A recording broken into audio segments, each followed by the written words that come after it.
Well, my name is Craig Rector. I'm a realtor here in Las Vegas with Keller Williams.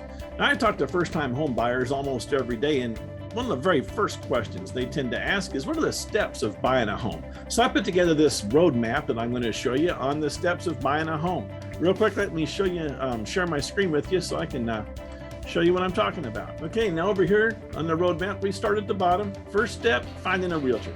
This is when you're getting a little bit more serious about actually looking for a home. This is when you realize you want to keep your appreciation and that mortgage payment, you get to keep a good chunk of that for yourself. It goes into your house instead of giving everything away to a landlord. When you're making a mortgage payment, you're buying your house. That's better than a bank account because it's probably going up at 5% appreciation or more in this market. First step, first person I'm going to get you in touch with then is going to be a lender. The lender's going to work on a pre-qualification. The pre-qualification is going to give us the numbers of the house that you should be looking for. What's the price? That's the biggie. What's the price that the lender's going to back you on with a loan? So we get the pre-qualification and then we go into the house hunting stage. House hunting stage, you would let me know which part of town you want to live in, how many bedrooms you'd like, 1 story, 2 story, or both. Maybe a pool, maybe no pool, maybe either one's okay. Size of the yard, whatever the parameters are, maybe even school district that you're looking to be in. You tell me whatever the parameters are, townhouse, single family home. I put in the search and I find those homes that are going to meet what you want and meet what the lender's going to, provide a loan. You're going to get the address, you're going to get the price, you're going to get all the photos. So you'll get a map, an interactive map. You'll be able to drive by this house or homes, check the entire neighborhood, see what you like. When everything looks great, you get back in touch with me.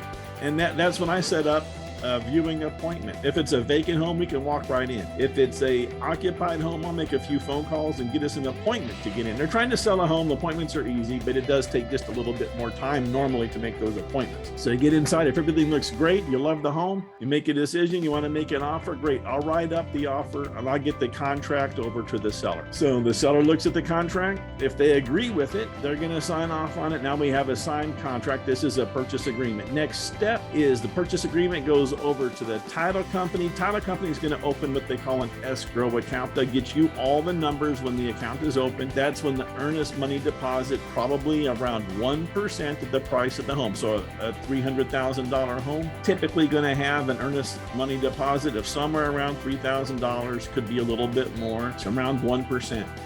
This money will also go towards the home when the purchase is complete. This opens the account, and this is what starts all the wheels turning. So now we have an earnest money account open. We've got a signed contract. Lender's going to start working on finishing up the loan. The lender's going to want some more paperwork from you. The lender's going to verify employment. The lender's going to verify everything that they have to get done to make the loan go through underwriting. While that's going on, the lender's also going to order an appraisal. They're not going to loan any more than the appraisal comes in at. That's just how lenders work. They won't loan anything over the appraisal. Appraisal gets ordered. That's going to take about 14 days to get an appraiser out to the house. It's going to take about 5 more days for that appraiser to write up the appraisal report. During that time, we're also going to have a home inspection. They're going to look at everything in the home. They're going to check the electrical system. They're going to check the plumbing in the home. They're going to check, does the air conditioner, does the air come out cold? They're going to check the heater. They're going to make sure all the plugs are grounded appropriately. And that's the home inspector. They'll poke their head up in the attic if it's accessible and make sure that nothing looks like it's leaking. Oh, they'll send a drone up over the roof and check the condition of the roof. The inspectors do a lot. That's going to cost somewhere around $350 for a basic home with no pool. We get a report. Anything that looks bad on the report, anything that looks like that's bad enough that the seller should take care of it, we'll negotiate with the seller on getting repairs, and I'll take care of that also. We'll negotiate the appraisal if it comes in low. Normally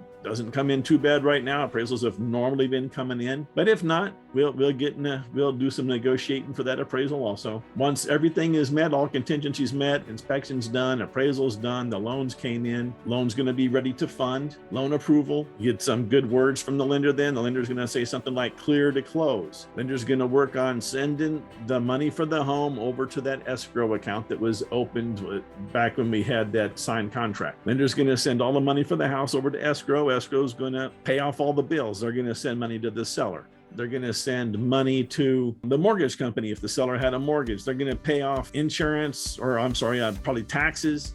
Whatever's owed on the home, we're going to get every account zeroed out. So when the buyer steps into the home, everything's starting off at a zero. So they're probably going to even prepay a little bit of homeowner's insurance for the buyer. That's been all set up. After that's done, they're going to get all the paperwork over to the county recorder's office. At the county recorder's office, they're going to record the buyer's name on the title. It's going to get recorded on the title, and that'll be put into the system that now the new buyer got the title on the house. That's when I can hand the buyer the keys to the home.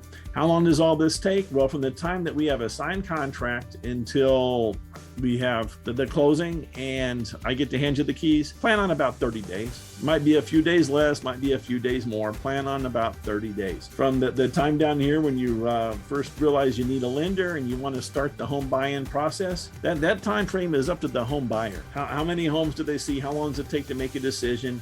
How fast do they get this initial paperwork for the pre-qualification over to the lender? So this step is up to the buyer. It can take anywhere from a few days to a few months, and maybe even in extreme cases, if the buyer's kind of really slow at getting things done, we can make this take a year. This is up to the buyer. Then after the contract signed, it's about 30 more days. Now, if this has been helpful, if this has answered any more questions on the steps needed to buy a home, if you want to hear any updates or find out any more information about, home buying or home selling, be sure to click that subscribe button down there and click the bell for notifications so you know when new videos come out. I do appreciate you stopping by and hanging on this long with me. Thanks again.